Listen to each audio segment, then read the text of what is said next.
Yan, yo guys, inabot tayo ng truck ban dito sa may Marilao, Bulacan. Kaya syempre palipas muna tayo kaysa mahuli tayo. Mahal din ang multa rito mga katasyo. 3,000 pag nahuli ka truck ban. Yan, kaya medyo muna tayo, medyo pahinga tayo rito. Ayan, pahinga. Gaya muna sa truck mga katasyo. Yan, kaya muna tayo. Higa tayo hanggang mga alas 9. Pahinga tayo para mamaya pagtakbo medyo hindi tayo hilo. So guys, pahinga muna tayo. Ayan, habang tayo papatrackban.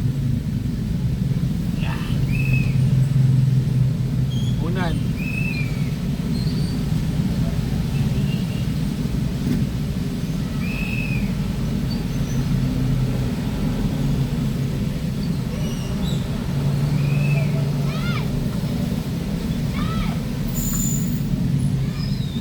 Guys, Santa Maria, Marilao, Bulacan.